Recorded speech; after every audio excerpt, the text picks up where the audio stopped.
السلام عليكم ورحمة الله وبركاته. السلام عليكم ورحمة الله وبركاته. الحمد لله رب العالمين والعاقبة للمتقين ولا عدوان إلا على الظالمين والصلاة والسلام على أشرف الأنبياء والمرسلين وعلى آله وصحبه أجمعين. أما بعد. எமது இந்த வளமையான ஹதீஸ் வகுப்பில் நாங்கள் ஒரு கிதாபை அடிப்படையாக வச்சு இந்த வகுப்பை நடத்திக்கிட்டு வரோம். எந்த கிதாப் அது? இந்த கிதாபுடைய பேர் ஹதீஸ் கிதாப். போன கிளாஸில் நடக்கலை, அதுக்கு முந்தின கிதாப் அல் அர்பஊன் அன்-நவவிய்யா. அது தொகுத்த ஆசிரியர் அது பேர்லேயே இருக்குது, இமாம் நவவி அவங்க தொகுத்த அல் அர்பஊன் அன்-நவவிய்யான்ற அந்த கிதாபை அடிப்படையாக வச்சு இந்த வகுப்பை நாங்கள் நடத்துகிறோம். இன்றைக்கு நாங்கள் அதில் பார்க்க போகிற ஹதீஸ் இலக்கம் 3. பொதுவாக ஏற்கனவே நாங்கள் சொல்லிக்கிறோம், இந்த கிதாபில் இமாம் நவவி அவங்க இஸ்லாத்தின் அடிப்படைகளை அதை முழுமையாக நோக்கமாக கொண்டு தான் அந்த கிதாபை தொகுத்திருக்கிறாங்க. இப்போ நாங்கள் பார்க்க போகிற இந்த ஹதீஸ் கூட இஸ்லாம் என்றால் என்ன என்றதை தெளிவுபடுத்தக்கூடியதாக இருக்கிறது. நாங்கள் கடைசி வகுப்புலையும் பார்த்தோம். என்ன ஹதீஸ் அது? கடைசி வகுப்பில் பார்த்தது, கடைசியாக வகுப்புக்கு வந்தாக்களுக்கு ஞாபகம் இருக்குதா? கடைசியாக என்ன ஹதீஸை பார்த்தோம்? இன்னமல் அமல் பின்னியாத், அது முதலாவது. ரெண்டாவது ஹதீஸ் நிறைய பேர் வரல போல கடைசி வகுப்பு. ஹதீஸ் ஜிப்ரீல் பார்த்தோம். அந்த ஹதீஸில் வந்த இஸ்லாம் என்ன என்ற சப்ஜெக்ட் தான் இந்த ஹதீஸ்லையும் ஸல்லல்லாஹு அலைஹி வஸல்லம் அவங்க சொல்கிறாங்க. முதலாவது, இஸ்லாம் அல்லாஹ் தஆலா இந்த மனித குலத்துக்கு கொடுத்திருக்கிற மிக பெரும் அருளாக நாங்கள் எதை பார்ப்போம்? எல்லாத்தையும் விட மேலான ஒரு அருளாக நாங்கள் எதை பார்ப்போம்? எங்களுக்கு கிடைச்ச இந்த மார்க்கம் இல்லையா? இந்த கிடைச்ச மார்க்கம்தான் எல்லா அருள்களையும் மிக பிரதானமானது, மிக முக்கியமானது. ஏண்டா அல்லாஹ் தஆலா சொல்கிறான் சூரத்துல் மாயிதாவில், அல் யௌம அக்மல்து லக்கும் தீனக்கும் வ அத்மம்து அலைக்கும் நிஅமதி வ ரதீது லக்குமுல் இஸ்லாமி தீனா. இன்றைய நாள் நான் உங்களது மார்க்கத்தை உங்களுக்கு பூர்ணமாக்கி விட்டேன். அந்த பூர்ணமாக்கினது மூலம் என்னது? எனது அருளை உங்களுக்கு பூர்ணப்படுத்தி விட்டேன். அத்மம்து அலைக்கும் நிஅமதி. அப்போ இந்த மார்க்கம் தான் மிகப்பெரும் அருள். அது என்னது? வரதீது லக்குமுல் இஸ்லாமி தீனா. இஸ்லாத்தை மார்க்கமாக நான் பொருந்தி கொண்டேன், ஏற்றுக்கொண்டேன். ஆக எங்களுக்கு இந்த மனித குலத்துக்கு கிடைச்சிருக்கிற மிக பெரும் அருள் இந்த மார்க்கம், இந்த இஸ்லாம். இதை பற்றி தான் இந்த ஹதீஸ் பேச போகுது. என்னது? அப்துல்லா இப்னு ஹதீஸை நான் குரூப்லேயும் ஷேர் பண்ணிக்கிறேன், அதில் தமிழ் டிரான்ஸ்லேஷனோட. அன் அப்துல்லா இப்னு உமர் ரலியல்லாஹு அன்ஹுமா கால் சமிஅத்து ரசூலுல்லாஹி ஸல்லல்லாஹு அலைஹி வஸல்லம் யகூல். உமர் அவங்களுடைய மகன் அப்துல்லா ரலியல்லாஹு அன்ஹு அவங்க சொல்கிறாங்க, நான் நபி ஸல்லல்லாஹு அலைஹி வஸல்லம் அவர்கள் கூற கேட்டேன், புனியல் இஸ்லாமு அலா ஹம்சின். இஸ்லாம் என்பது 5 விடயங்கள் மீது கட்டப்பட்டுள்ளது. புனியண்டான கட்டப்பட்டுள்ளது. மபுனான்னு சொல்லுவோம் இல்லையா, என்ன பில்டிங். புனியல் இஸ்லாமு அலா ஹம்சின், 5 விடயங்கள் மீது இந்த இஸ்லாம் கட்டப்பட்டிருக்கின்றது. முதலாவது, ஷஹாதத்தி அல்லா இலாஹ இல்லல்லாஹ் வ அன்ன முஹம்மது ரசூலுல்லாஹ். என்னது? வணக்கத்துக்கு தகுதியானவன் அல்லாஹ் மட்டும்தான், அவனை தவிர வேறு யாரும் இல்லை என்று ஷஹாதா என்று உறுதிமொழி கூறுவது. அதோட வன்ன முஹம்மது ரசூலுல்லாஹ், முஹம்மத் அவனது தூதர் என்றதையும் நான் சாட்சி பகர்கின்றேன். இதுதான் முதலாவது தூண், முதலாவது விடயம். 5ல் முதலாவது. இரண்டாவது என்ன? வ இகாமிஸ் ஸலா, தொழுகையை நிலைநாட்டுவது. இரண்டாவது. வ ஈதாயிஸ் ஜக்காத், அடுத்தது ஜக்காத் கொடுப்பது. வ ஹஜ்ஜுல் பைத், ஹஜ் செய்வது. வ ஸௌமி ரமலான், ரமலானில் நோன்பு நோற்பது. இந்த 5 விடயங்கள் மீது தான் என்ன ஆயிருக்குது? இந்த இஸ்லாம் மார்க்கம் ஆக்கப்பட்டிருக்கிறது. இது அறிவிக்கிறது முத்தஃபக்குன் அலைஹி. இதில் முதலாவது, இந்த அறிவிப்பாளரை பொறுத்தவரையில் அபு அப்துல் ரஹ்மான், அவருடைய புனை பேர் வந்து அபு அப்துல் ரஹ்மான், அப்துல்லா இப்னு உமர். நாங்கள் சஹாபாக்களோட பேரை சொல்கிற நேரம் என்ன சொல்லுவோம்?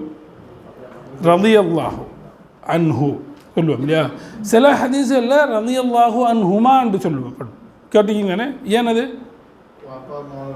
ரெண்டு சஹாபாக்கள் வருவாங்க ஒரு இஸ்னாதில், ஒரு அறிவிப்பாளர் வரிசையில் ரெண்டு சஹாபாக்கள் வந்து, அதை குறிப்பாக வாப்பா மகன் தான் பெரும்பாலும் வருவாங்க. அப்படி வந்தால் ரலியல்லாஹு அன்ஹுமா. ஏன் ரலியல்லாஹு அன்ஹு, ஏன் ரஹ்மத்துல்லான்னு சொல்கிறல்ல? ரஹ்மத்துல்லான்னா அதோடைய அருள் கிடைக்கட்டும், நாங்கள் செய்கிற பிரார்த்தனை தானே அது. ரலியல்லாஹு அன்ஹுன்னா நாங்கள் அந்த சஹாபிக்காக பிரார்த்தனை செய்கிறோம் இல்லையா? என்னது?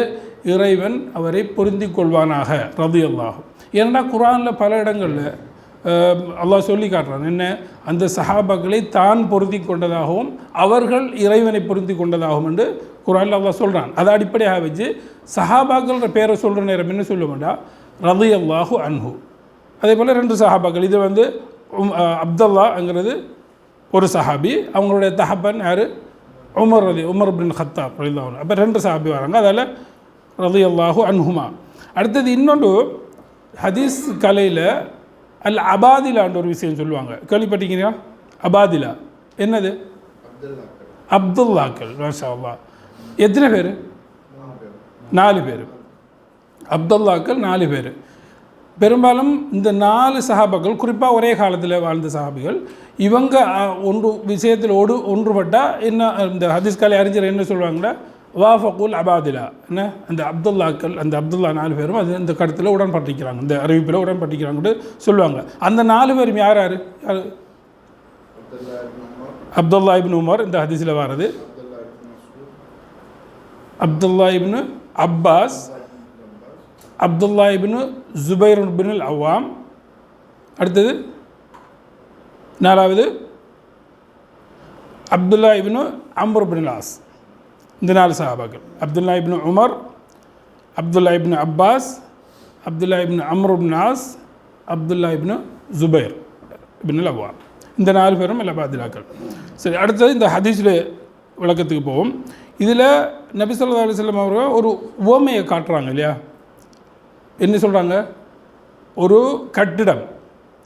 ஒரு கட்டிடம் ஆகணுமெண்டா அதுக்கு அடிப்படையாக தேவையானது என்ன? கட்டிடத்துக்கு தேவையானது ஃபவுண்டேஷன், அடுத்தது தூண்கள். இப்போ தூண்கள் இல்லாமல் கட்டப்பட்ட கட்டிடம் என்ன நடக்கும்? அது கட்டிடமாக இருக்காது. தூண்கள் உறுதியாக, எந்த அளவுக்கு அந்த தூண்கள் உறுதியாக போடப்படுதோ அந்த அளவுக்கு தான் அந்த கட்டிடம் உறுதியாக இருக்கும். இந்த உவமையை சொல்லி இந்த விஷயத்தை ஸல்லல்லாஹு அலைஹி வஸல்லம் விளங்கப்படுத்துகிறாங்க. என்ன? புனியல் இஸ்லாமு அலா ஹம்சின். அப்போ இந்த 5 விடயங்களும் உறுதியாக இருந்தால் தான் ஒரு மனிதன்ட்ட இஸ்லாம் உறுதியாக இருக்கும் இல்லையா? இப்போ நாங்கள் பில்டிங்கை ஒரு வீட்டை கட்டுறமாக இருந்தால் அந்த கட்டடம் எந்த அளவுக்கு உறுதியாக இருக்கணும்னு பார்த்து தான் அந்த குளமை போடுவாங்க இல்லையா? எந்த அளவுக்கு நாங்கள் இதை பெருசாக கட்ட போகிறோம், எந்த அளவுக்கு உறுதியாக அந்த தூண்களை போடுறோமோ அந்த அளவுக்கு அந்த கட்டிடம் நீடிச்சிருக்கும். அதை உவமைப்படுத்தி இங்கே ஸல்லல்லாஹு அலைஹி வஸல்லம் என்ன சொல்கிறாங்கண்டா, இந்த 5 தூண்களும் இஸ்லாத்துக்கு மிக முக்கியமானது. அப்போ இதில் குறைவரமாக இருந்தால் என்ன நடக்கும்? எந்த அளவு எப்படி கட்டிடம் உறுதியாக இருக்காதோ அதே போல் இஸ்லாத்திலேயும் குறை ஏற்படும். இதைத்தான் முதலாவது புனியல் இஸ்லாமு அலா ஹம்சா என்ற விஷயத்தில் சொல்கிறாங்க. அடுத்தது என்ன? அந்த ஹம்சாவில் முதலாவது விஷயம் ஷஹாதத்து அல்லா இலாஹ இல்லல்லாஹ் வ அன்ன முஹம்மது ரசூலுல்லாஹ். இப்போ ஷஹாதா இதான் என்ன, இஸ்லாத்திலேயே மிக முக்கியமான அடிப்படை இல்லையா?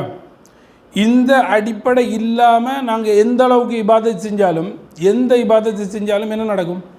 இறைவனால் ஏற்றுக்கொள்ளப்படுமா? முதலாவது நாங்கள் இதை உறுதியாக நம்பணும்.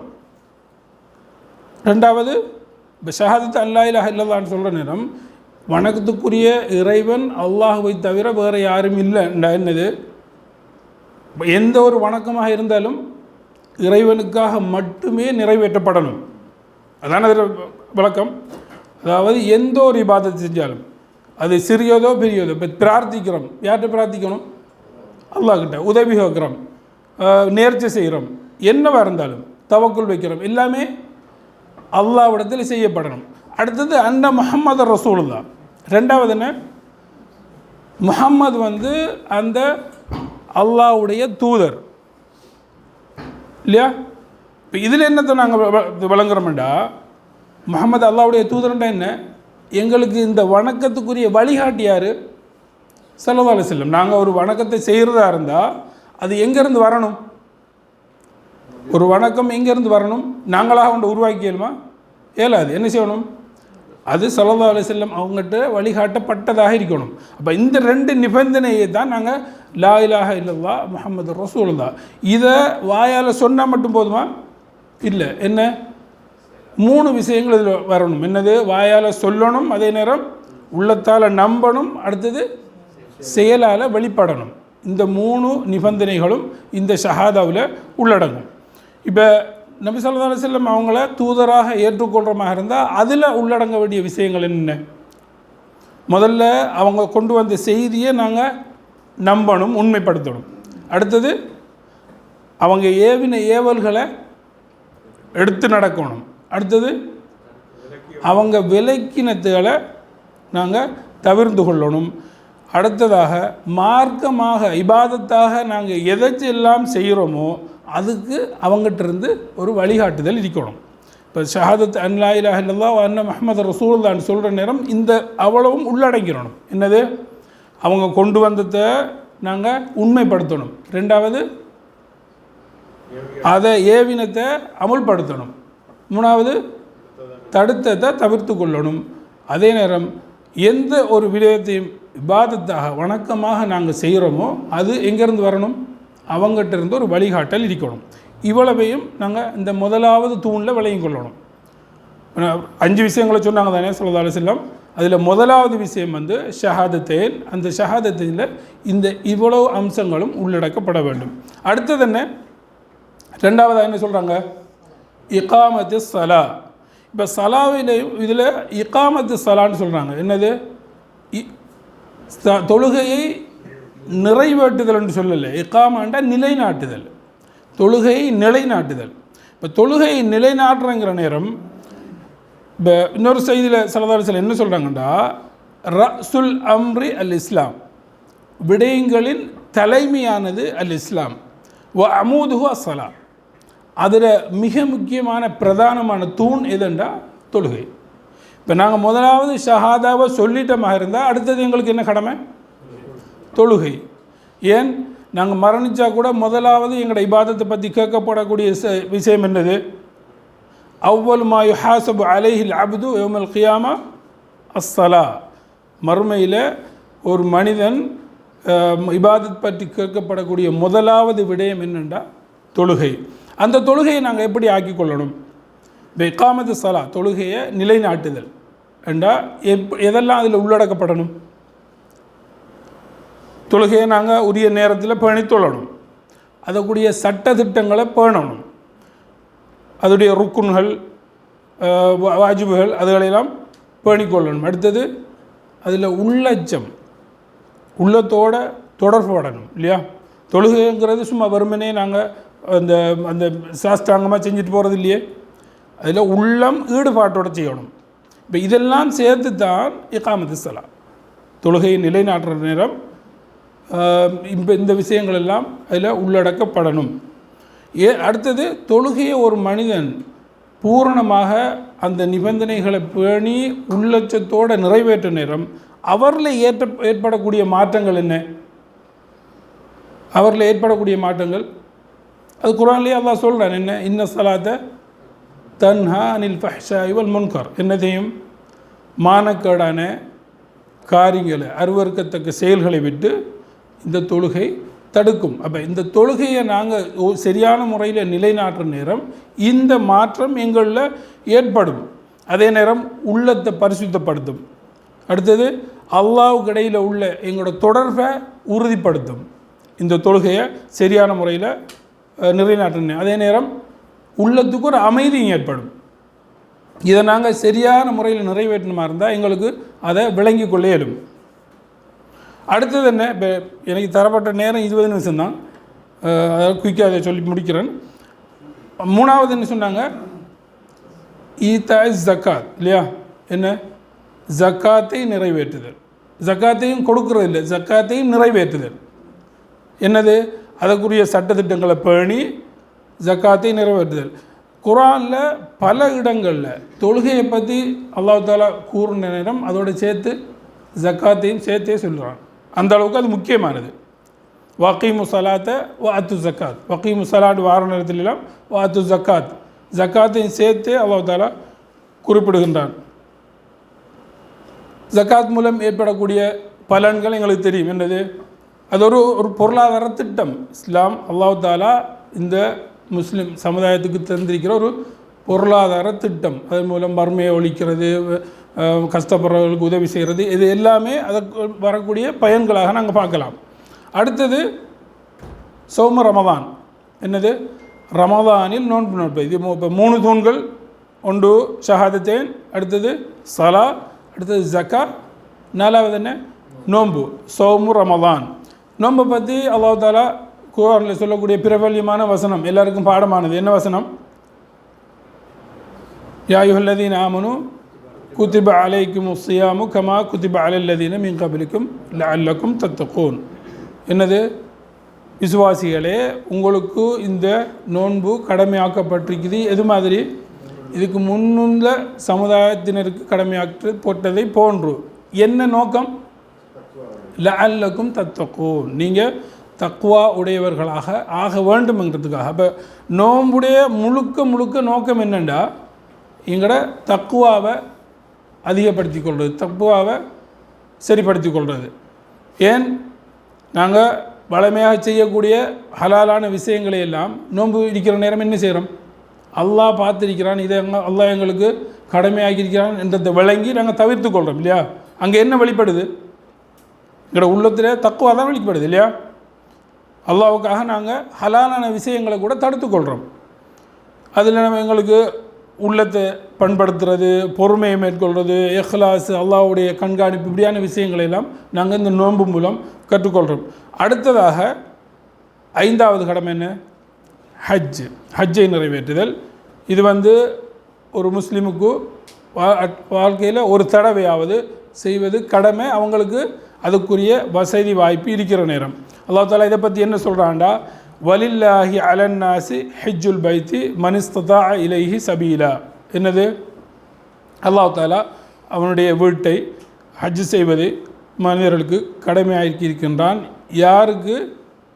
அவர்களுக்கு, அந்த சக்தி பெற்றவர்களுக்கு.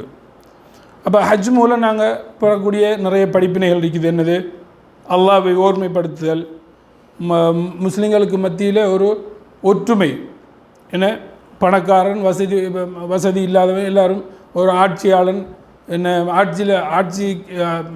ஆட்சி செலுத்தப்படுகிறவன், ஆட்சி செலுத்துகிறவன், இப்படி எல்லாருமே ஒரே ஆடையோட ஒரே இடத்துல போயிட்டு நிற்கிறோம். அங்கே என்னது, ஒற்றுமையை வெளிப்படுத்தக்கூடிய ஒரு சந்தர்ப்பமாக இருக்குது.